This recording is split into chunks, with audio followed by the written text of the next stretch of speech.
Just know I'm down and diligent. I'm down and diligent. Ay, mama always working late. Daddy didn't work today. I got all these bills to pay, and I'm not even thinking straight. Probably twisting up a wood, trying to see what's up today. I've been engineering all my music, feeling all type of way. Drowning in my thoughts, I might get lost up in this tidal wave. Maybe I'm just tired of Seattle, I need brighter day. I get way too high, I lose my mind, I'm thinking all type of shit. Look you in your eyes, I see a star, son, your future lit. Smiling at your mama, all in love, that's my type of chick. Yo, what's good? What's the deal? We back with another dope episode of the Down and Diligent podcast. You got the dads up in here, you already know. You got your boy Big Day. It's your boy Daz in here, you know what I mean? Ferno in the building. Joy in here. Still here like we never left. Y'all do us a favor. Go ahead and like, subscribe, comment. You know what I mean? Talk to us. We talk back. Matter of fact, Daddy, where you been at, bro? Hey, man, we missing episodes after episode. Hey, man, y'all been gone, man. Yeah. I've been up out of there, man. Hey, you been holding it down. Man, you almost got your spot taken, though. I was bringing us in, man. Good. I was killing it. Yeah, you was, bro. You definitely was. I got to give it to you. I got to give it to him. Got to give it to him. Glad y'all back, though, man. Yeah, for sure. Sometimes vacation is needed. Right. Feel good to be back, man. For sure. Always. But them subscribers going up, man. Yeah, we're doing a great job. Let me know, man. We're doing good, and what the material we putting out is sticking. Right. Yeah. You feel me? Right. Shout out to y'all. What y'all been up to though, man? How was y'all weekend so far? You know, weekend was cool. We had my daughter turned 1. Oh, congratulations! Kenzie. You know what I mean? February 17th. Yes, sir. Got a little celebration for her. A little something light, nothing major. I'm not into going all out for a 1-year-old party. Right. They ain't gonna remember none of that. Hell no. Yeah, for sure. More to save it. What's up with you, Verno? What you been up to, man? Nothing, man. Just maintaining, working, staying out the way. Started that new job? No, I didn't even go through, man. No? Man. You know what I'm saying? So I had to go back. Hell yeah. So I went back to the old faithful. You know what I'm saying? That's right. Hey, it wasn't meant then. Yeah, it wasn't meant. That's right. It's all good, man. What's up with you, Joey? Shit, not much, man. Black History Month, man. I think today I'm going to a little art event, some black art event in Lamert Park. So I'm gonna go down there. It's one of my favorite artists. Her name is Mariba.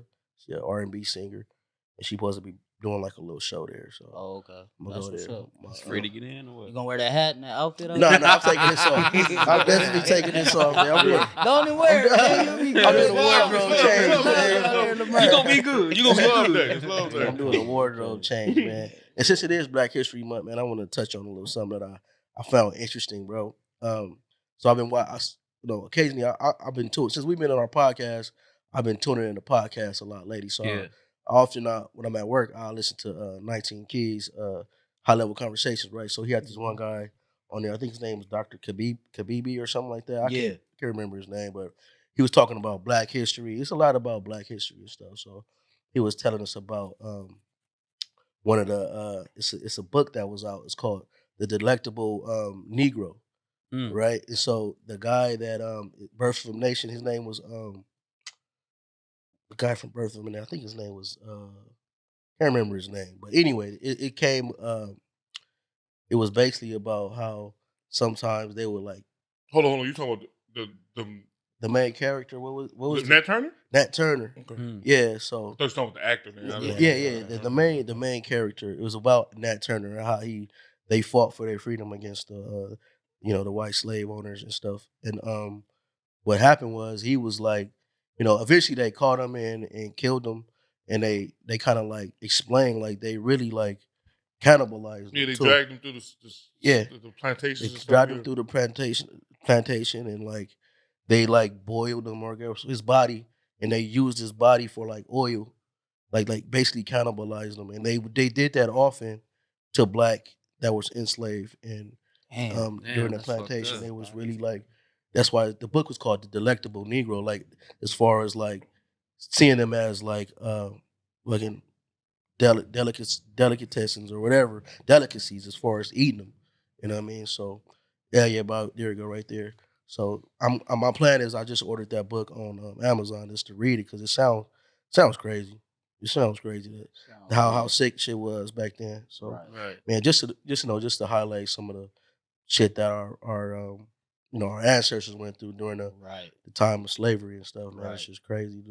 The more information we get that's out there that we really never knew about, I never knew about that. Most definitely. Yeah, man. Most definitely. Shout out to our ancestors too, man. Big shout out. For real, man. Black History Month. Today we got a real special guest up in here today. You know, my boy DeAndre Stallworth. Yeah. He actually was recommended to me, to come on the show. Author of the book Phase 2, the Dee Stall experience. That's dope. Also, he started a nonprofit organization as well, the Dee Stall experience, where he's working with a lot of kids. Author from Compton, young dude. He's on his way up, man. He's doing a great service in the community. So, like to shout you out and give you your flowers, welcome brother. Here, man. Welcome to the D.A.D. podcast. Yes, sir. Podcast, man. You know what I'm saying? Going to the chair out there for you, man. Yes, sir. What's up with you, man? How you doing? I'm doing well. Continuing my re-entry, but I think I'm doing well right now. I mean, most definitely, you here. Re-entry to what? To the world, to the freedom, the life that y'all been living. I'm assuming. Yeah. Society. Getting away from them guards, man. Okay. Tell us a little bit about your upbringing before we get into all of that. Where you from? Yeah. I mean, well, we know obviously you from Compton. Yeah. But tell us about growing up in Compton, the hardships and everything that you've been through. Well, I ain't gonna make this one of those E60s. You know, my life is hard. But I'm gonna just tell you the truth. So I was born in Batesville, so I moved to Compton when I was 2 years old. So that's my earliest memories. I'm the youngest of 5 boys from my mother, and then my father, from what we know, he got 5. I'm the middle child. 2 boys, 3 girls. And as far as I was raised with my mother and my stepfather. Stepfather was a popular member from the Nickersons.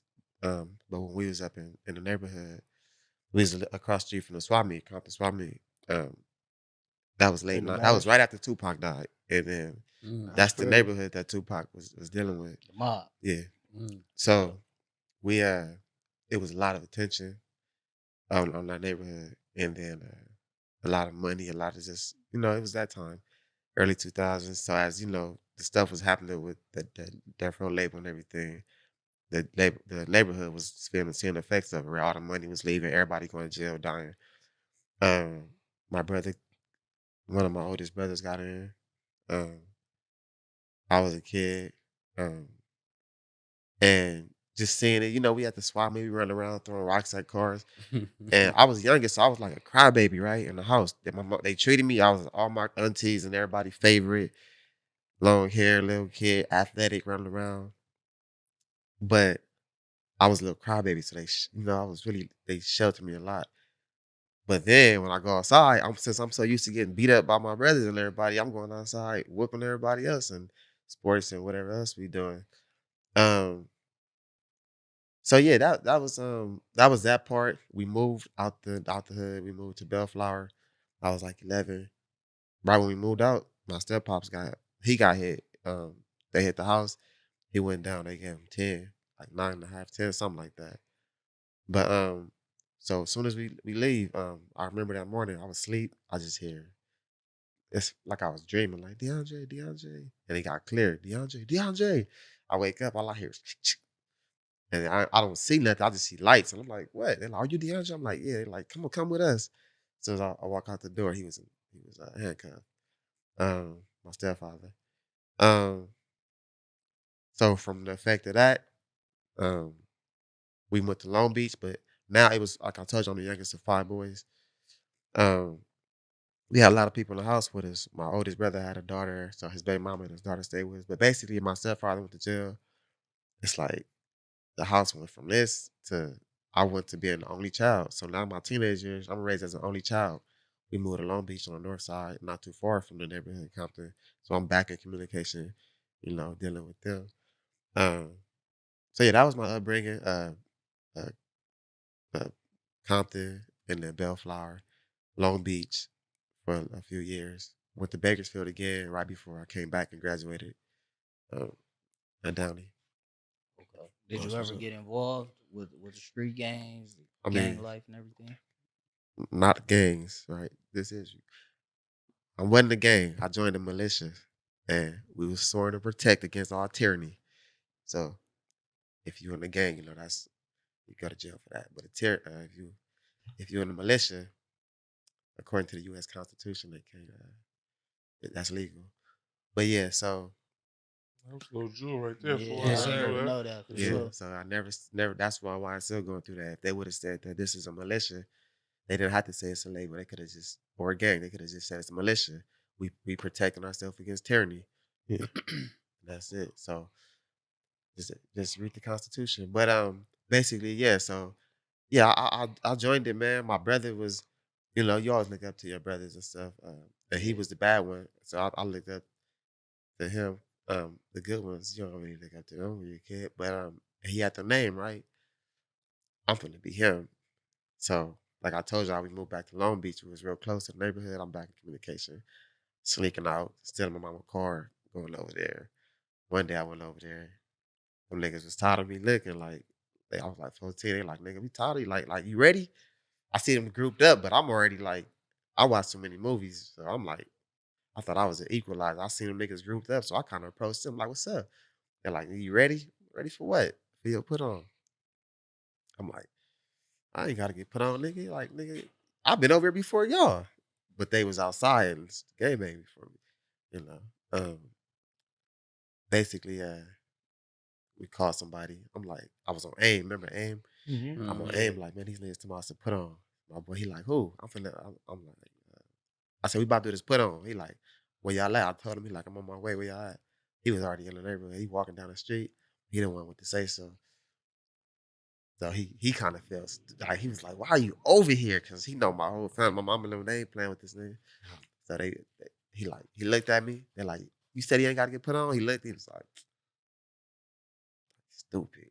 Like, because my brother's is in jail. My brother is in jail, so it's just the person me. that told him, nah, he ain't doing that shit. Yeah, Right. That's how it go. So then he like, a lot of people got like that. so he said, man, everybody got to do it. I'm like, all right.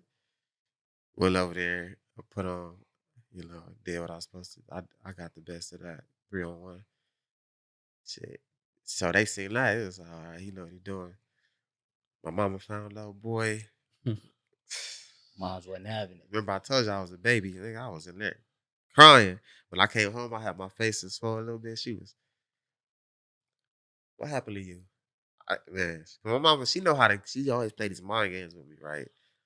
She never really like blew up at me. Cause she used to get me about being disappointed because I had a lot of promise through like sports and everything. I wasn't bad at, school wasn't hard, like academics, but but I just didn't listen. But anyway, so it was a lot of promise, but if life can go either way with me. What happened to your face? Oh man, I got jumped by this girl. Like her cousin jumped me. So I'm like, all right, go to her house. I didn't even know. She go to her house. Only way to her house, my mom get a phone call. Yeah, they put DeAndre on. Man, she come back. She was on the phone with my step pops because he was in the pen. And I hear him. I know they on me. I'm like, how much time I got? Boy. She don't call me my name. She like, boy. Go up in there. I was just crying. I already love. Where you from? Nowhere. He called the homie that got the put on. She like, he not from your hood. So go ahead and cancel that. Man, it's, yeah, when I'm around her, yeah, I'm not from nowhere. As soon as I go outside, go to school or something, it don't even matter. Like, because everybody, I've been claiming it, I've been representing. People know me from over there. And not I'm official. So, yeah, man. So, then we moved to Bakersfield. I had some family out there. We moved to Bakersfield for a year. She didn't like it. I didn't like it. We came back. And now, when I come back, I'm 17. It was on 17. It was on. We ain't graduated high school. 12. 12. Yeah. So you hear the young, the flocking and all that stuff. Yeah. It was really, you know. I was crazy. I used to grow up. I lived in those apartments right across the street from That's my the swap meets. The Manors, the Compton Manors. I lived there. Basketball courts? Yeah. That was my court. Yeah. I lived there since I was like probably like 3rd grade, 4th grade. What years?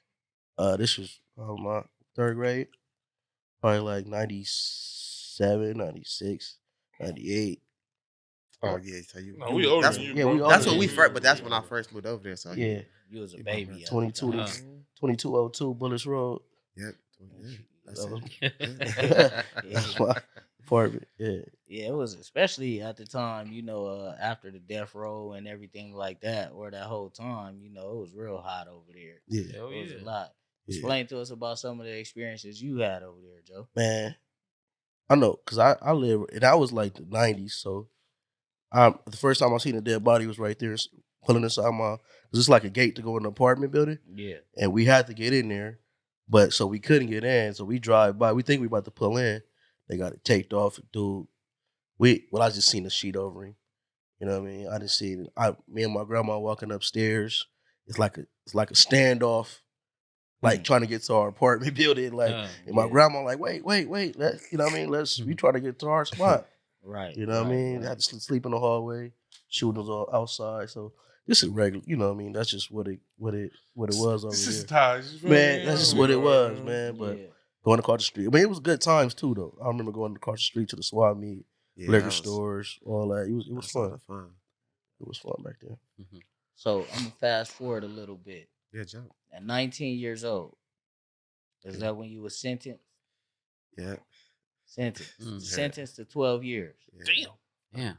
Talk to us about that because, bro, you just became legal as a legal adult, 18. Really not still at 18. Or really ain't even thinking rational. Still ain't thinking rational. Still a little kid. 19 years old, bro. You buy your freedom just being took from you that quick. You ain't even get to really hit your prime like that in the streets. So, what was that feeling like, G? Man, walk us through that.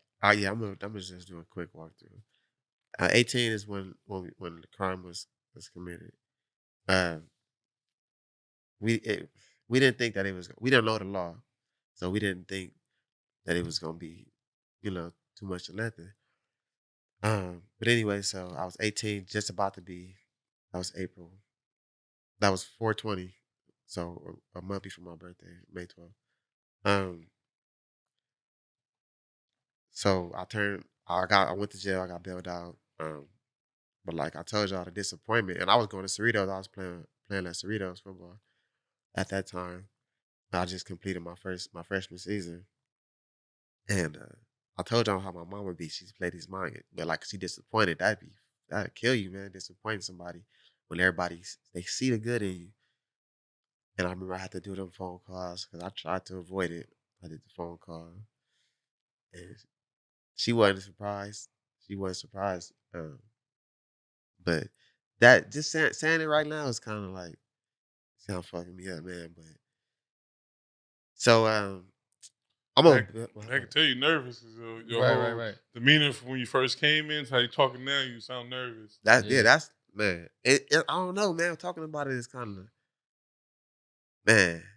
I don't. It's kind of inexplainable to even explain how I feel right now.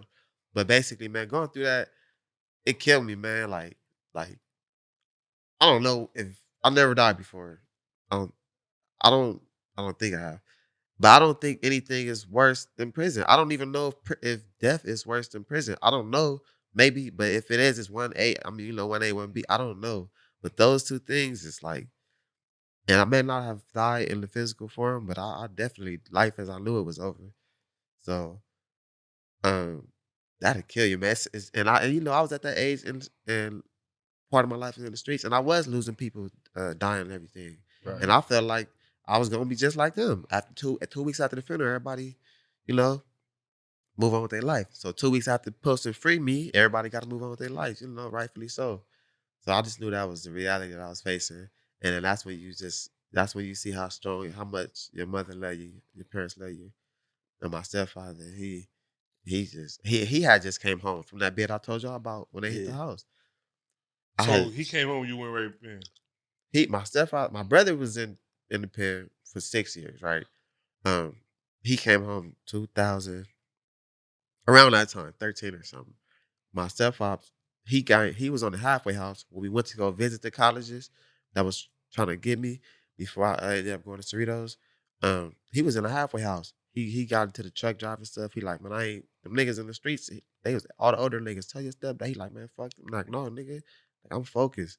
And he was gone. He was in Texas. He was on the road. And and he knew what was going on. He ain't like, and but he just knew kind of really wanted to stop me at that point. Hard head make it soft ass, boy. Facts. Yes. Sir. But you're right, man. But anyway, so when I go and deal with the I was on bail for 10 months, April to February, when we actually started the trials, a week-long trial.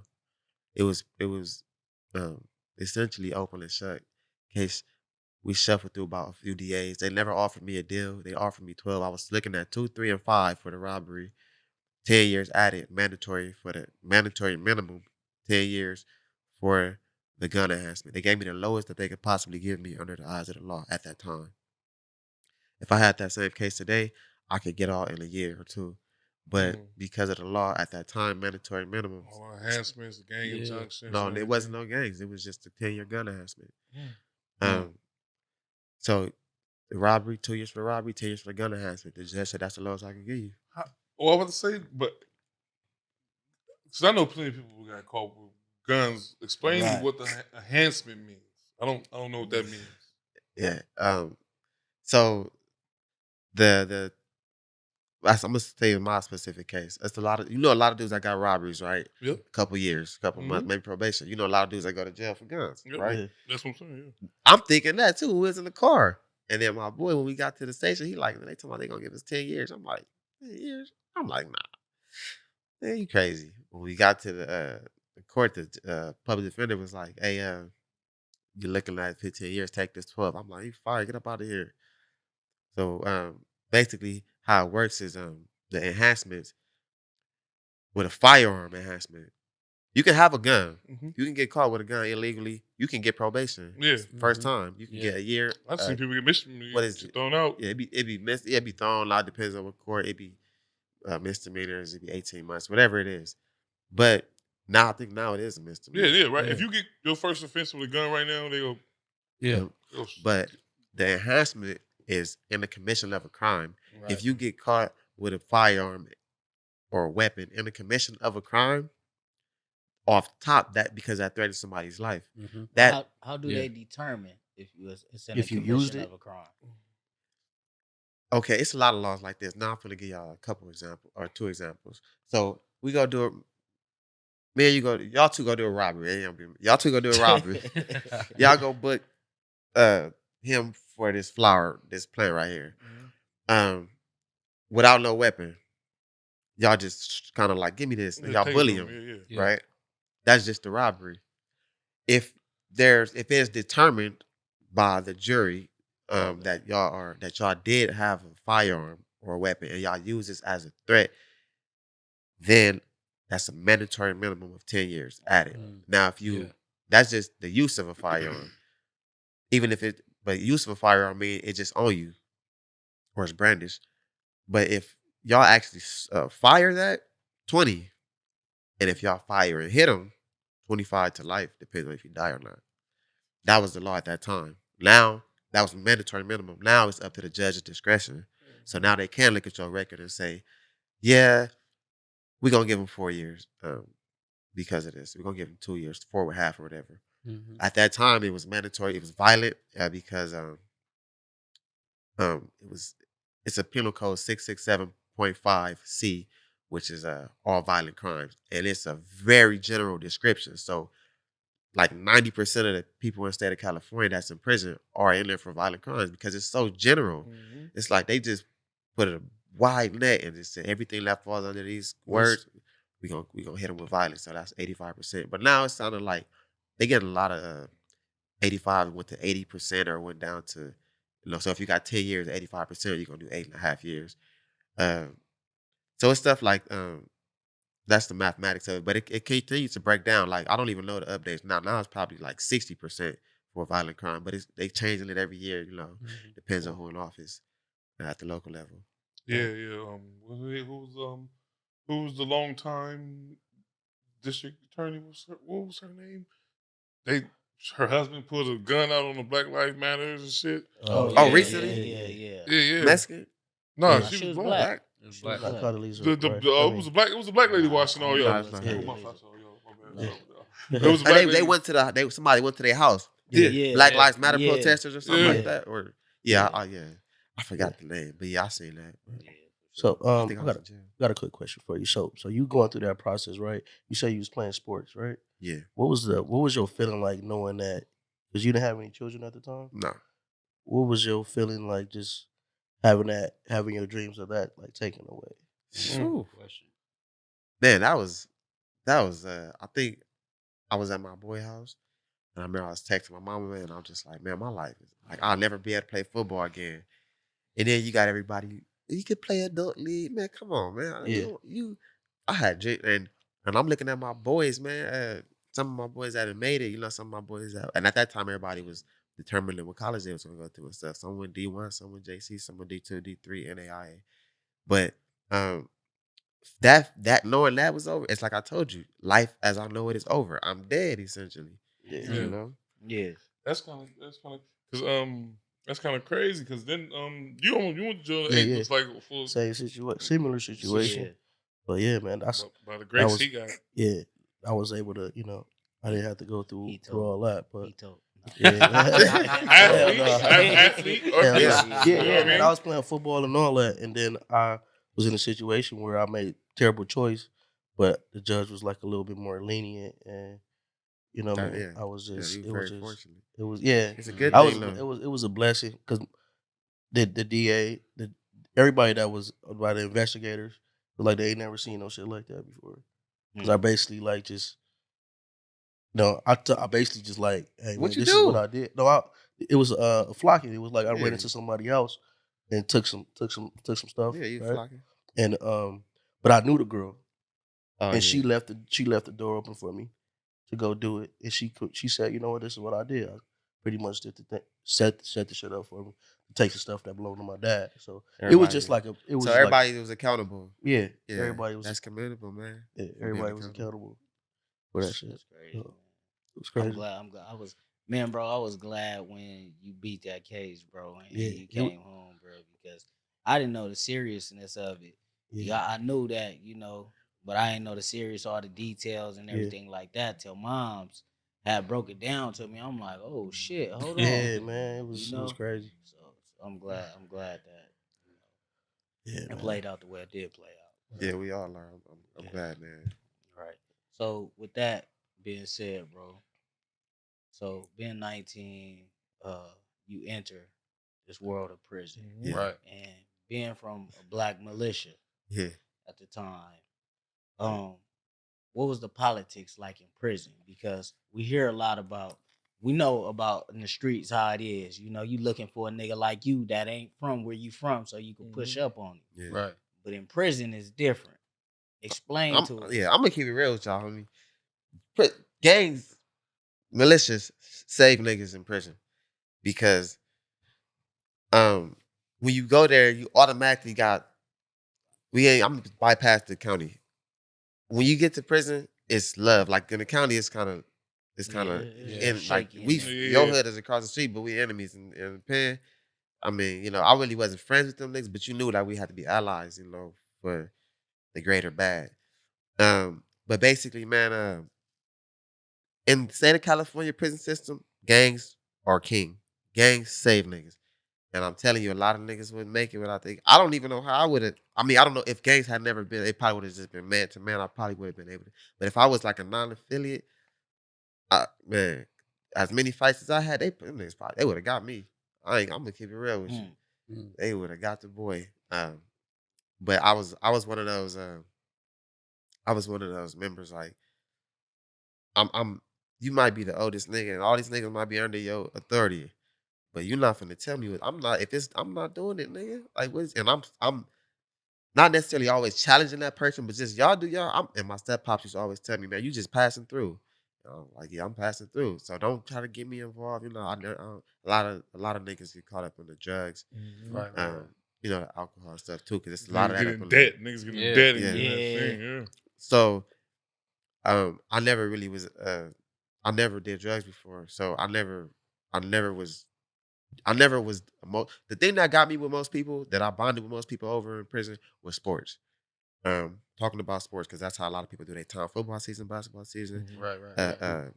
World Series, and New Year. Anything that got some competition in that shit. Yeah. So that's how I did my time, man. But I'm telling you, man, that saved a lot of people, and it made my time easier, because it's like I was doing my own thing, and a lot of dudes just be like, when, because they know if I get into it, you're gonna get into it, all of y'all.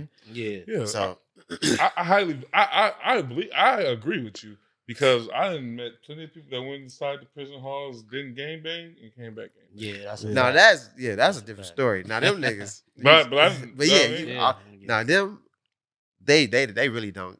I mean, niggas be like, they say, like, we be like, man, he got put on the Ironwood. Yeah, they talking about he got put on the county.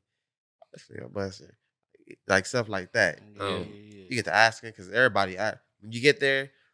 Everybody gonna know. When you get there, this nigga, that's for sure. my boy, it was this nigga Dino from Village Town. He like, oh yeah, I heard you was doing your thing out there.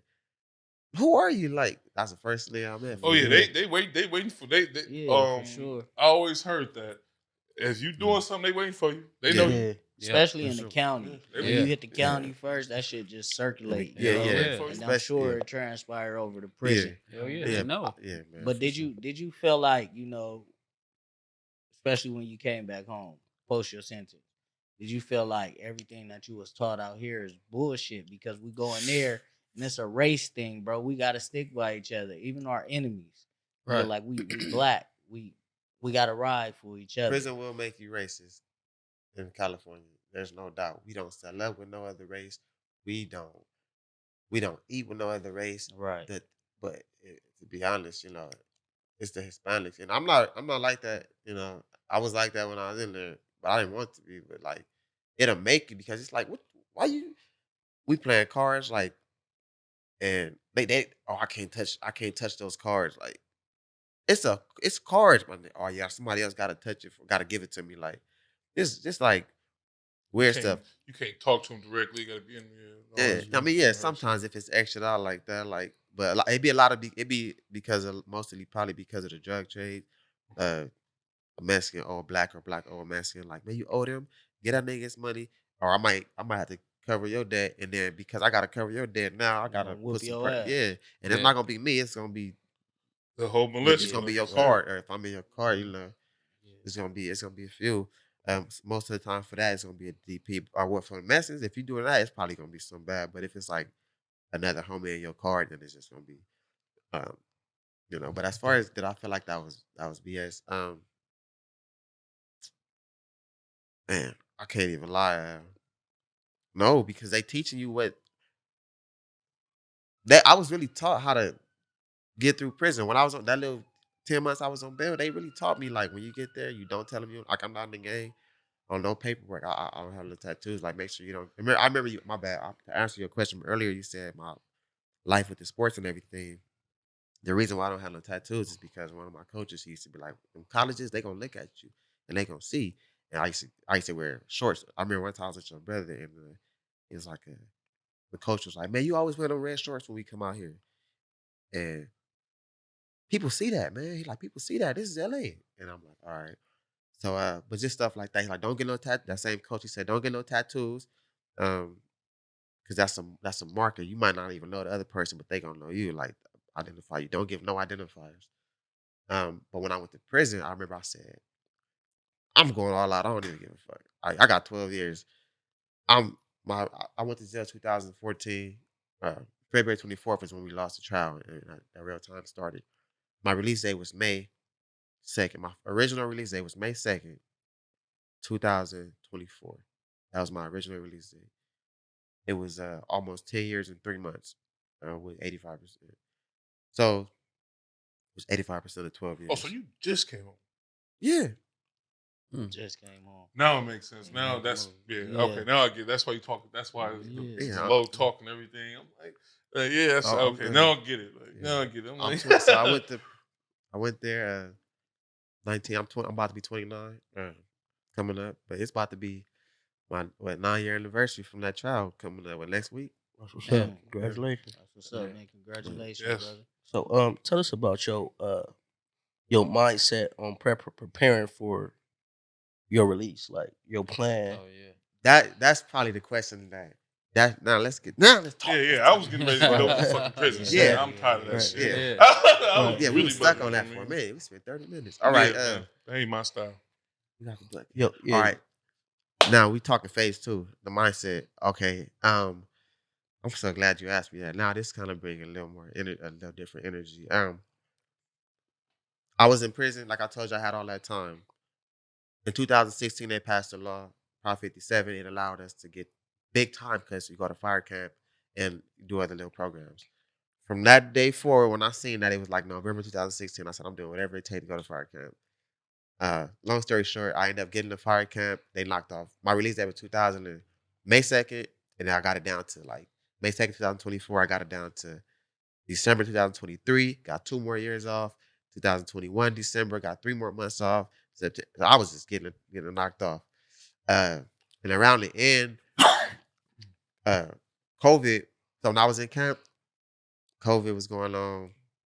I was in this camp up north, and we used to go outside. We used to do work. They call them grade projects, but we used to go outside, work, clean up the community or whatever, people watching us. And all I know is I was sitting there at a wood chipper, throwing up the logs in the chipper, and it was around Christmas, and I was like, man, they had these little things that they give prisoners, and they like if you want to, they'll send something to your family for free.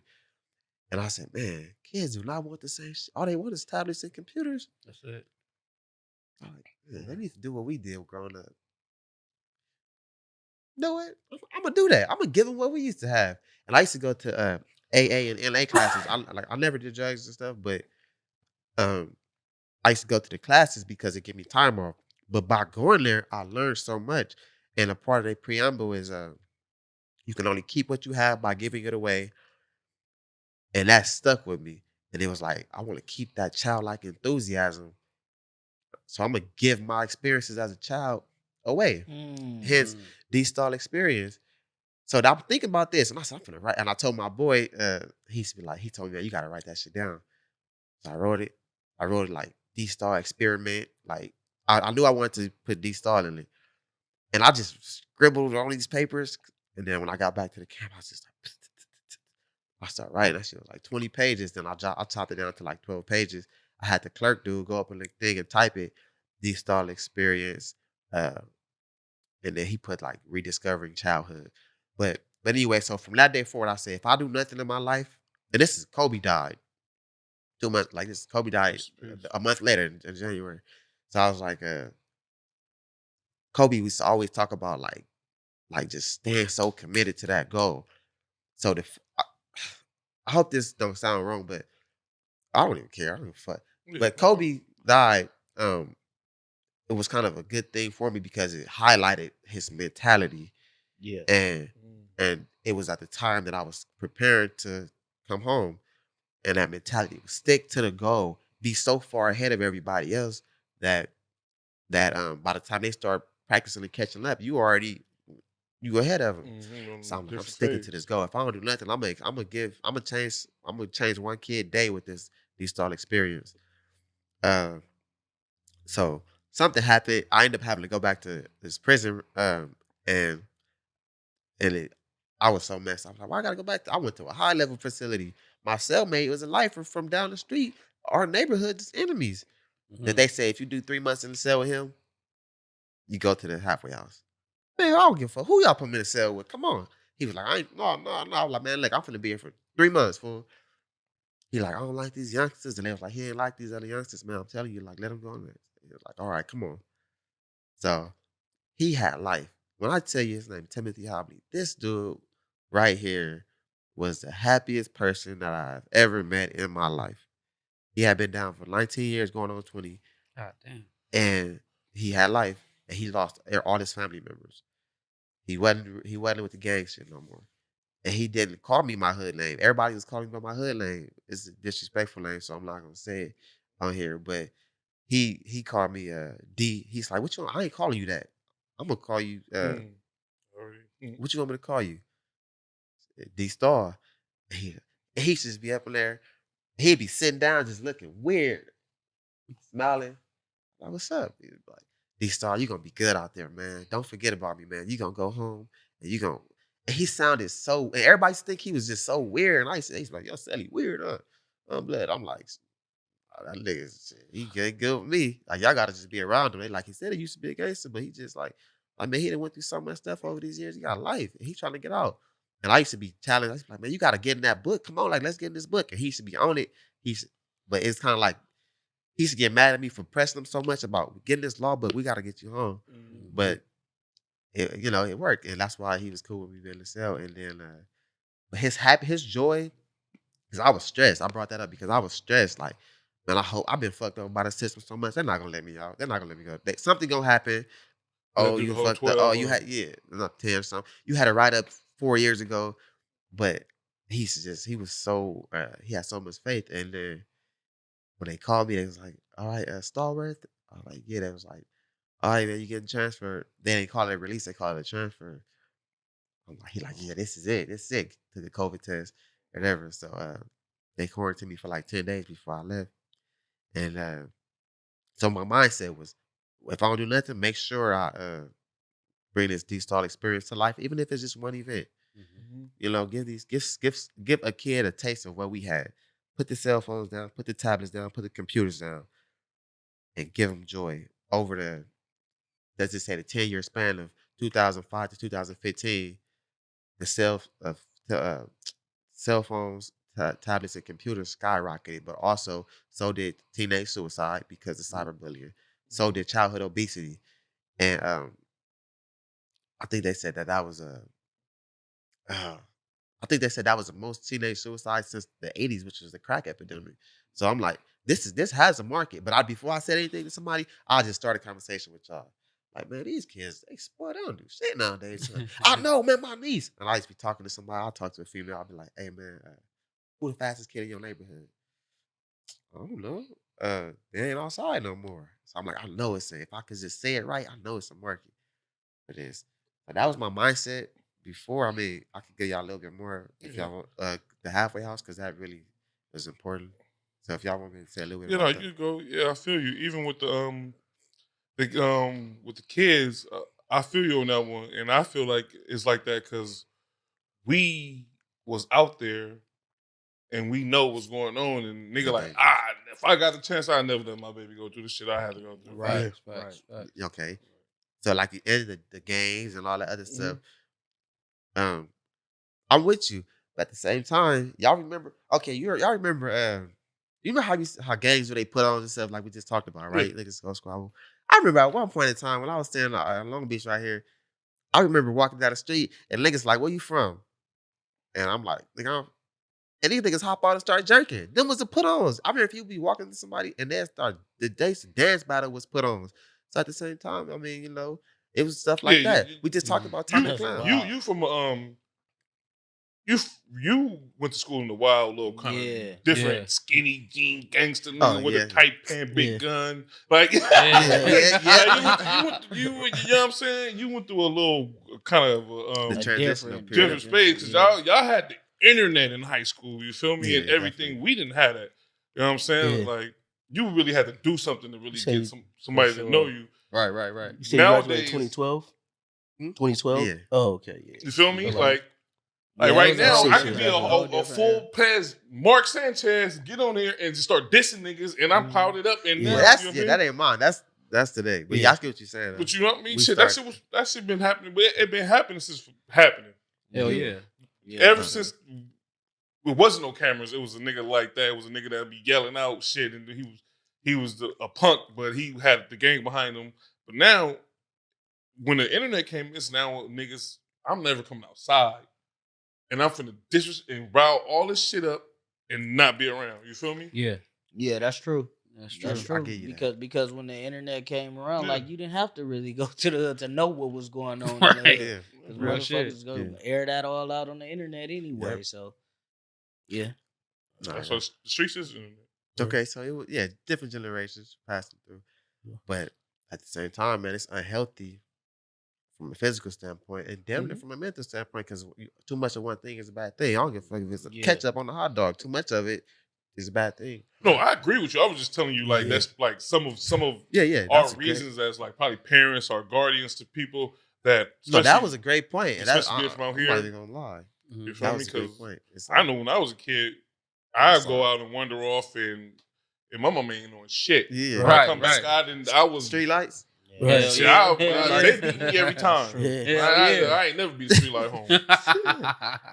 And that was from like 6, 7 years old. Yeah. We didn't have the street lights because we was in big apartments. But I know what you're saying. But my boy, he's street lights.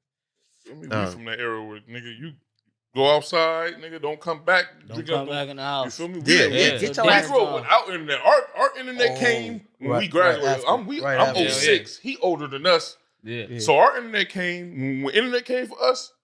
I was done with school. Mm-hmm. Everything I love, you just get your ass outside. Get out this house. Y'all go outside. We had to be outside. I had no choice. That's I had no choice. Like Right. I had no choice to go into have to go around these corners and experience shit that I probably shouldn't have to experience. Yeah. But since we in this congested little area that we in that's so populated with even the suburbs, you feel me? Like Long Beach. And Long Beach is a suburban city, bro. And this, you know what I'm saying? Like, we know. If you go look up Compton and say suburban city, you know what I'm saying? The only place is not South Central, but this culture that we have, you know what I mean? Yeah, sadly, it runs Southern. I learned how to fucking maneuver around it. Yeah. And in my head, when I used to, cause I used to always think I'd never have kids, but when I had them, I was like, man, damn, especially because I'm a girl dad. I'd be damn. Facts. And then you're looking at these little kids now, and even though shit was worse, shit has always been worse back then. Yeah. It's just shit is on camera now. Yeah. Right. It was way worse. Huh? It was way worse. It was way worse. Like, for me, we come from us. We come from when white niggas used to spit on girls that didn't give niggas numbers. Yeah. Like, we from this. Like, we really from some disrespectful shit, bro. Yeah. Like, you feel me? Like, you know what I mean? Like, real shit, like, though. We know literally females that's great parents, great moms, successful, that's been disrespected by a nigga because she didn't give her number. Yeah. From a game. You feel me? Like, like, and I'm crashing out. You niggas spit on my daughter, I'm crashing out, bro. Facts. And if I can prevent that, I'm gonna prevent it. Right. Yeah. Like, I'm not gonna let them, you know what I'm saying, run into Joe Blow and shit. Yeah. You know what I'm saying? And, you know what I mean? And we, like you said, we in this culture where now that nigga, it ain't like when, like you said, your mama saying you hiding it from your mama and all that. You know, feel me? Most of us is coming from gangbang parents. Mm-hmm. Boom. Then we gangbanging. Our kids, we and especially if you what they call it, the trophy, the joint. Yeah. You gotta provide. You gotta. You know what I'm saying? Like, you know what I mean? You gotta live up to that. Hell yeah. Like, especially if your parent had a fucking like a crazy name, like a name, or was doing shit out here, like you said, your brother. You feel me? Yeah. Like, same with me. Same with him. Like we have brothers. Him. Yeah. We have big brothers that was like superstars. Yeah. My dad, like, you know what I'm saying? Like, like hood superstars. You feel me? I just was able to grow up in Long Beach. Yeah. So I grew up in Long Beach on the north side. Yeah. My whole family from Watts. Yeah. And they rolled out the carpet. Like, you feel me? Like how you said, like, nigga, I'm from here. You know what I mean? Yeah. Like, that's how some niggas is getting raised. Yeah. And but the good, I'm glad you like this because this anytime you get a group of dudes. I've been to a champagne party where a little nigga was going to prom. It was a hood meeting. Man, They was politicking. Yeah, nah, you right. Sometimes like, you know, that's really LA. And then when you get a bunch of dudes from out here, we could be going to that topic, like, and we could. This is what it is, man. And the fucked up thing about it, it ain't just it ain't us. It's everywhere. Everywhere. Because when you look at the numbers, we safe. Yeah. You go look at some Philly shit. You go look at some Louisiana. All them niggas is martyring. Them niggas is martyring each other right now. Them little kids is. Yeah, they hoods is different. It's just not. It's just not Crips or Bloods. But Yeah, it's our hoods. shit is just It just got one culture word. popularized. You feel me? Yeah, exactly. But the shit that's going on has always been going on, and some of us, I'm scared. I'm scared for my kid. That's the only thing I'm ever been scared of in my life is. Everybody got daughters or just? No, I got sons. Sometimes I tell my sons about different situations and different, me growing up. It seemed like a fairy tale or like a fantasy, like a bedtime story because they don't understand that. They don't understand that lifestyle, and I feel like that's what my goal was. You know what I mean? To keep them from ever having an experience. I don't want to shelter them too much, but at the same time, like situation I was putting myself in and the situation that I was around, it's like a fantasy. Like, oh, you have to be in the house. You have to do this. You seen this before. You seen that before. But my goal is like, man, I'm not but also they losing that experience to really be outside and really interact with friends and but they go outside, but not like I was outside. Right. My life depended on outside. Yeah, we should be outside for sure. You know what, man? What makes me so proud? This whole conversation was started off the topic that my book, Exactly. my organization. Great conversation. Right. So that's what, and I'm telling you, I'll sit back, I'll spark a conversation, whatever, and this is how it would go. It'll lead to 10, 15 minutes of dialogue about everybody's different opinions and reasons why. And that was, and I said, I know I have a market. Right. I'm telling you, I know I have a market. Yeah. How was that getting? You said the nonprofit for your Dee Stall experience. Learning I it's a 501c3, which is basically a tax bracket. 501c3, which it gives you tax exempt status from nonprofit. Basically, I wanted to when I was writing it down, I was like, we didn't get charged for our experiences growing up, so I don't want to do it. I don't want to give it away because at first I was like, $5 for t-shirt. I'm gonna do this for funding. I'm gonna $5 for t-shirts and cotton candy because I was thinking like a carnival type. Then I'm like, I don't want. How can I just do it? And then one day I was like, just pay for everything yourself, man. Just everything yourself. And then I just wrote everything. I had to revise it. I revised it a few times. And I just said, I'm gonna just do everything myself or whoever. I'm gonna tell my buddies. I wrote 11 people down. I had a meeting. My first time I put on a suit. It's not halfway. I was put on a suit. I got on the Zoom. Like, all right, this COVID, so we was doing Zoom. But everybody's familiar with it at the time. So I'm like, all right, man, this is what we're gonna do, man. I sparked the conversation. It went just like this. And then I said, we got a market. So that's what we're gonna do. I told him, I said, we're gonna do the first one in the hood, and then we're gonna do the next one in Bellflower. So I did basically, I followed my life path, and that's the cities I'm going on right now. So that's why next we're going to Bakersfield. Okay. The first event. We can talk about that later. But basically, we started in, we did the first event in the hood. The next event was this past October. So everybody, like, what you mean, the hood, like the neighborhood, Compton, right? Yeah, the neighborhood. The neighborhood, yeah. There you go. So basically, we you want to talk What's about the that event look like? What is it like? Entail? Y'all got the Instagram? Yeah, well, can we pull up the Instagram? While he doing that, I do want to also say, what the Dee Stall experience you highlight as far as teaching these kids health is wealth. Health, that's a game changer to know at an early age. You feel me? Also, you teach them mannerisms, right? Like social amongst their peers and things like that. Is that something that was embedded in you at an early age or during the time like of your incarceration? Nah, that was natural, man. That's through sports. Like, and that's you ever heard the saying like that person too smart for their own good? Like they know they say they hit some points and they know that they good, so they just gonna keep on talking and talking. That had been me at times. So I knew the effect. I'm looking at a book right now that say effective speaking, right? But I knew the effect of effective communication.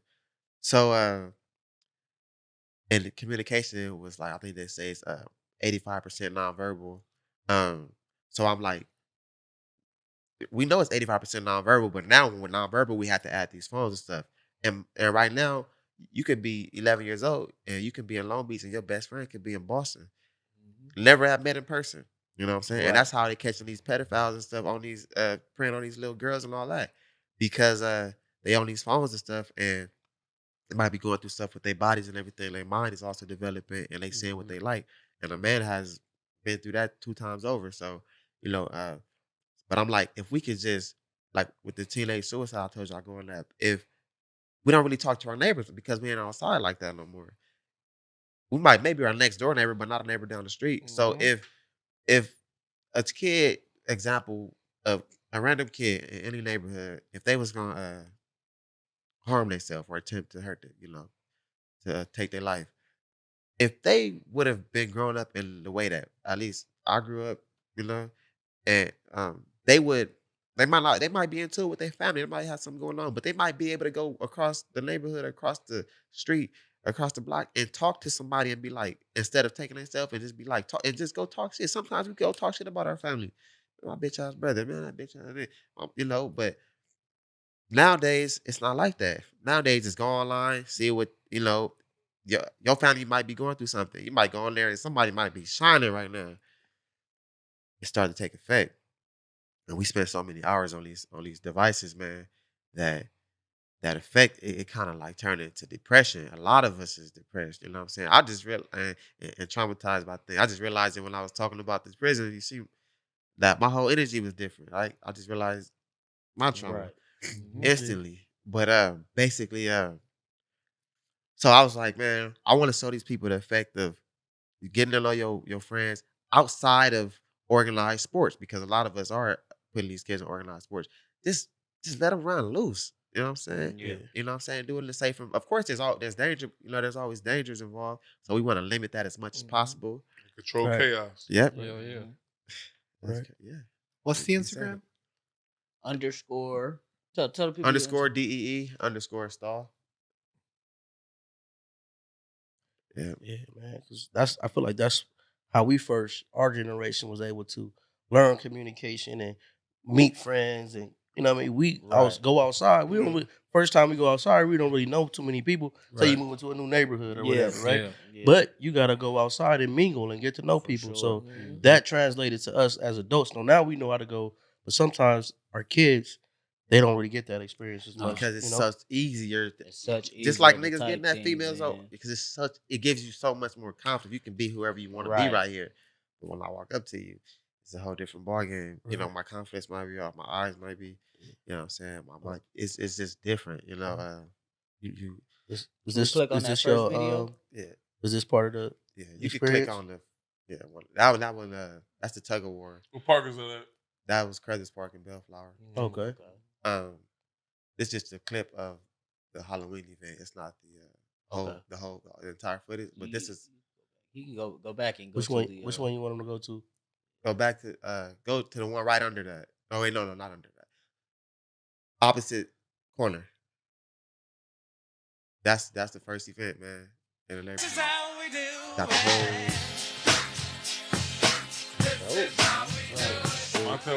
Montel Jordan just copyright. You feel me? Do that shit, do it trip you out? Like, this shit is happening because of me. Because of my vision. I know. I knew it. You gotta know. I mean, some people don't know. Some people surprise themselves. But I knew this is, like I told y'all, I was gonna do this. This is, look at all these kids. I got the whole militia outside, and this what we finna do. We finna have these kids. We're gonna take on. We got enemies right across the street. Positive way. Well, man, I'm finna make my mark. I made my mark in the neighborhood when I was a teenager, and I made a big mark, and they gonna remember me for that forever. Right. And they also gonna. But this day, they was like, man, we ain't never had nobody to do this. I done did the best in both ways. And look at these, man. We got 100 kids out there. It's first event. That's the first thing I seen. I said, see, you got them kids out there and they with each other. That might stop, like you said, the other side. You know what I mean? Yeah. Oh yeah. How close, especially in Compton, how close proximity the danger is from each other. Like how close the enemy of y'all, the hoods of Compton is there. You feel me? Right across the street and shit. Yeah. So look, man, I want to share this with you. A wise man once told me, bro. He did a lot of time in prison. Not to keep going to the prison story, but he did a lot of time. He said, bro, when I was in the streets, it was like school to me, right? He said, going to prison, it was like a certificate of appreciation. That was like me going to college. Yeah. Right? So the streets was grade school.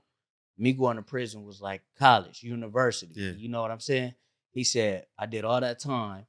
I came home. Why the fuck would I go back to school when I graduated, bro? Right. You know what I'm saying? Yeah. And that shit hit home, bro. He's smart That because shit you know was why? different. You know what most people think is fun. Right.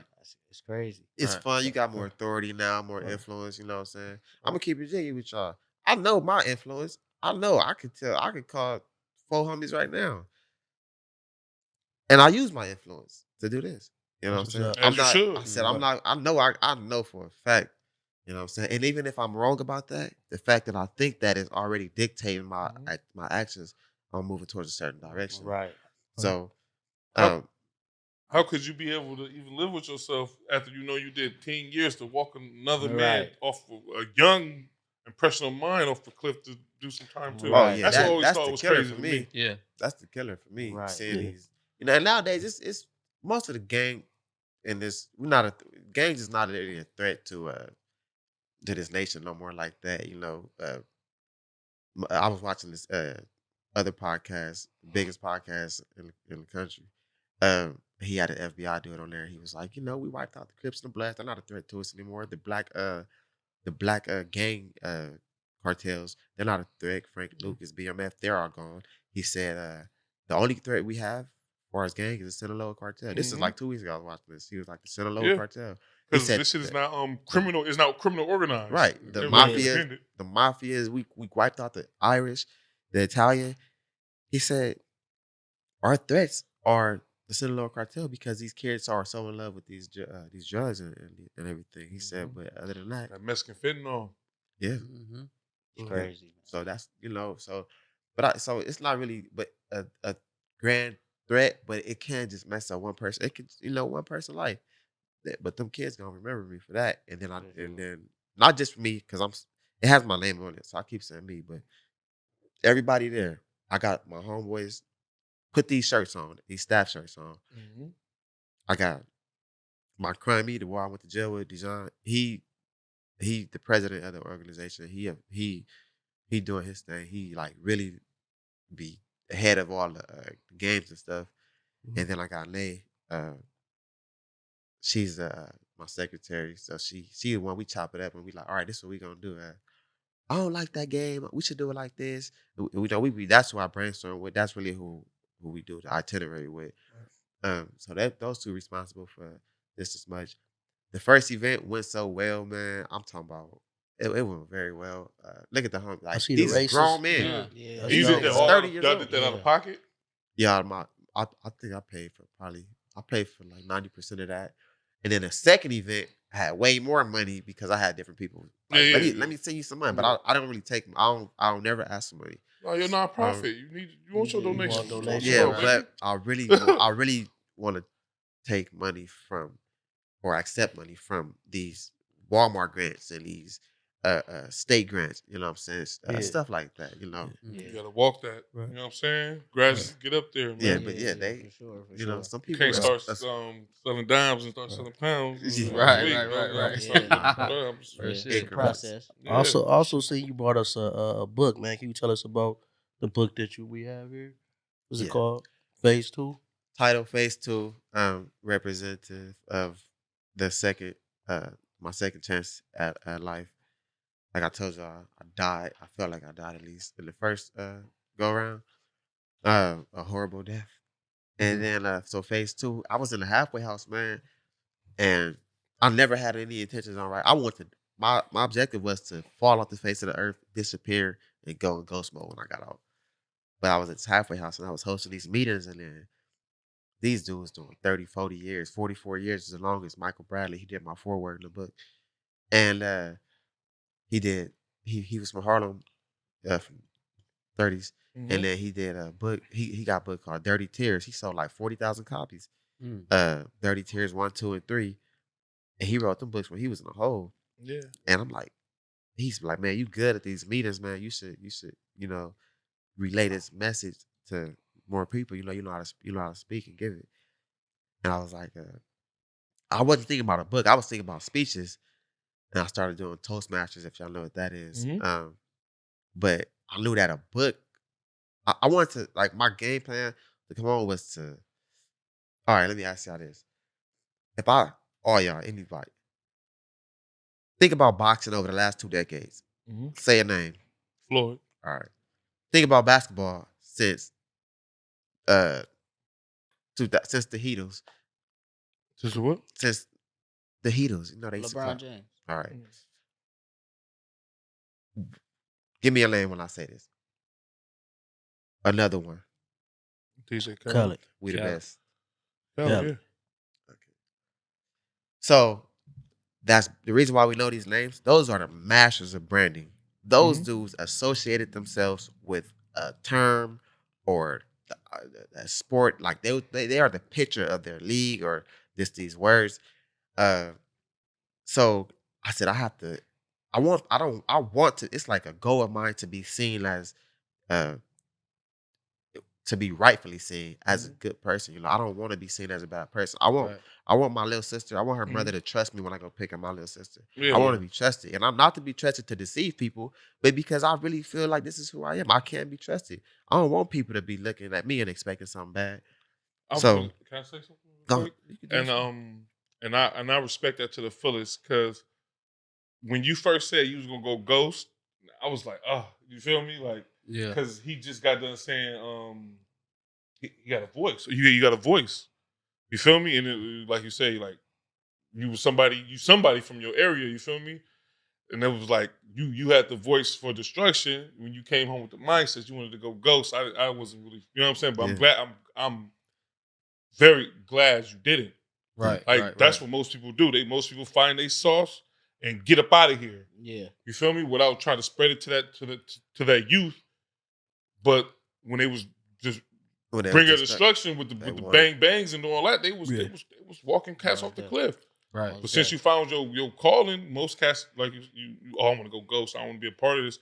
I'm glad that you thought about it and was like, no, I need to give these experiences to these kids and make them happy for when the next old me come around, we can knock that off. You feel me? A lot of places don't got that. Yeah. Or that person already got killed by that person right there. Because my saying is when real niggas get into it, niggas go home. Right. Yeah. There's always a coward to kill a real nigga. Right. When two real stand-up people get into it, niggas going home, bro. Yeah, man. How much time we got left? We gotta wrap it up. You got anything you want to add? No, I just tell them where to find your book at too. The book is on Amazon, KDP, Kindle Direct Publishing. You can get this, and you know whether it's just for support or you actually go read it, or you want some entertainment because it got some entertainment, man. Just go check it out. And continue to just be good people, man. Because I know a lot of we all get good and bad traits. So whoever stuck around to the end of this interview, be a good person. Let the good shine so, and then work on what you need to work on. You know, Most definitely, man. With that being said, we're gonna go on and wrap it up, man. Y'all enjoy the rest of y'all weekend. Till next time, man. You tapped into the Down and Diligent podcast. If you have not subscribed yet, go ahead and do yourself a favor and do that. I'm down and diligent.